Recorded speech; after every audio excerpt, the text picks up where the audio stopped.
right, ladies and gentlemen, boys and girls, children of all ages. This is Seattle Pandemic Shutdown, day 78, I think. And it's Friday.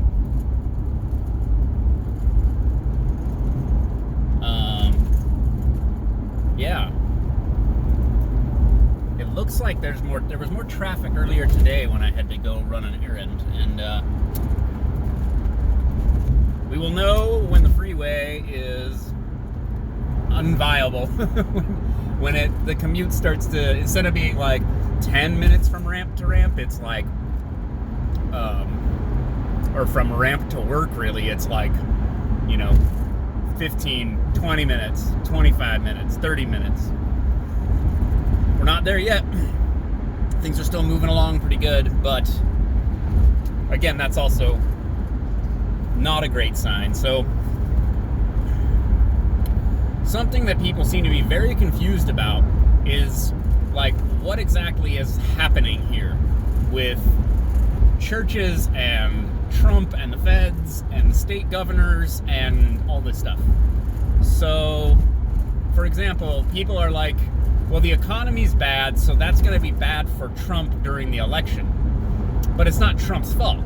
The pandemic wasn't really his fault, and he's not the one crushing the economy. The governors are crushing the economy because they're trying to balance public safety with financial ruin, right? So the moratorium here isn't on Trump and the pandemic and the economic impact of that. The moratorium is going to be on all these governors when their state elections come back around. Do you think they did a good job? Do you think this was all necessary?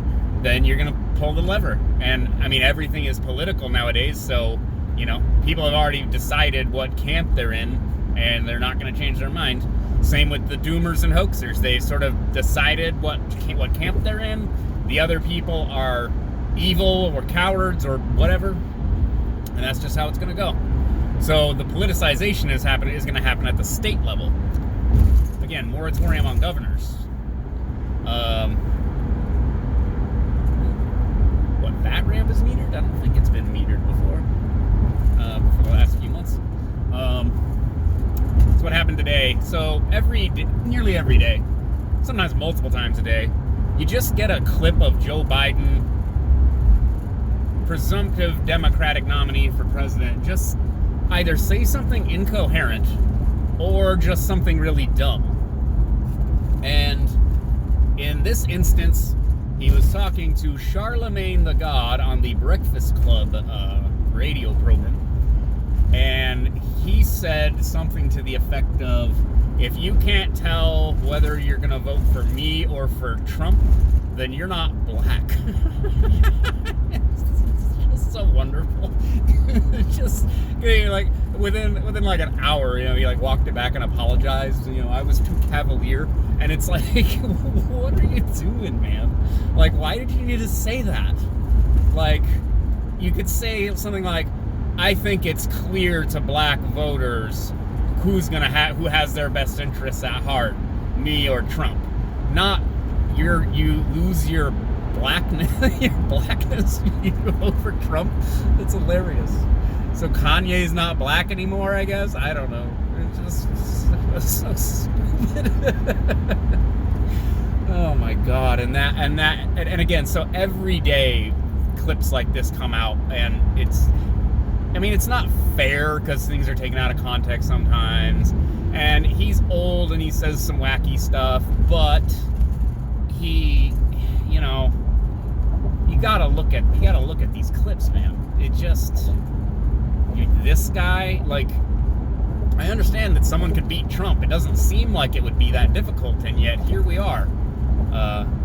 Scandal-rocked Democrats that all have a bunch of flaws, and they're all wishy-washy, and yeah, there's the traffic.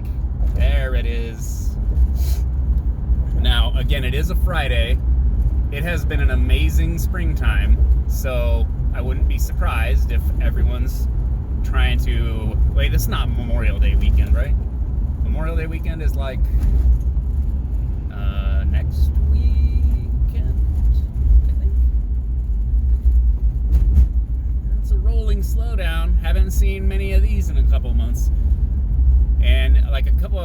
week ago, I think, in one of my videos, I actually stopped on the freeway like twice, which that definitely hasn't happened in months.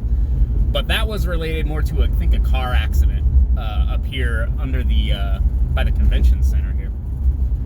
But I have noticed that the traffic seems to have a bit of a snarl just past the convention center regularly, and it's kind of getting closer and closer to the off ramp that I usually take.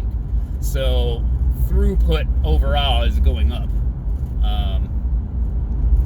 But again, the phasing thing, you know, how are we phasing? And, you know, King County, when is King County going to go phase 2? I mean, we have the regional hospital that, you know, the major trauma centers and stuff are here in Seattle, Harborview and Swedish Medical, and they are the ones with the large COVID wards. So aren't all these patients going to keep coming here? So our numbers are going to keep going up? I mean, is that not a metrics problem?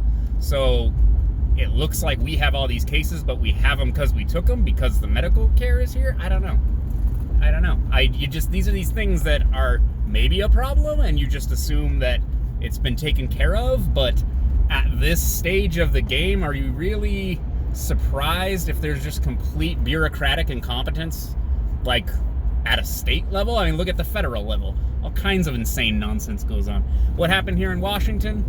People filing for unemployment were like Nigerian scammers, and they extracted allegedly like hundreds of millions of dollars from the state unemployment program. So yeah, that happened. I mean, so then, and think about every other aspect of public health and safety, law enforcement, etc. Like, look at what goes on, and then go, oh yeah, our state is going to manage a pandemic just fine. A quarantine, a sequester, just fine. It's gonna be fine. Yeah, we might handle it fine, like, as the citizenry, but as state institutions, no. No, it's gonna be awful. I just know it. Anyways, yeah. So going into the weekend, people are going to want to go out to the public parks and everything else. And again, as always, it's fine. Just stay away from each other. Yeah. Again, like, that's like the thing in New Jersey. Was it New Jersey or New York? The thing with the gym trying to open. People, at some point, a kind of anarchic, a self-liberation kind of thing is going to happen. People will just simply stop complying, and they'll just take whatever consequences that do happen to come, from the state, for example, right? They want to issue a citation. Okay, fine. You take the citation. If it's a fine, you just keep taking them and taking them and taking them. You don't pay them. You just keep taking them. And then at some point, these things will go to court, and I have a feeling that all kinds of these fines and penalties and the actions taken by various states are going to be ruled incredibly unconstitutional. The issue will be liability. If you lose your business because the state said you can't open your business, and then it is deemed unconstitutional for them to do that, are they liable for your business not existing anymore? I don't know. We're gonna find out, probably very painfully, as we autopsy this thing for, the rest of our lives. I think we are. I think we're gonna autopsy this thing like forever. So there's that. All right, that's enough from me for one day. Remember, I go out so you don't have to, unless you can, in which case you should. All right, bye.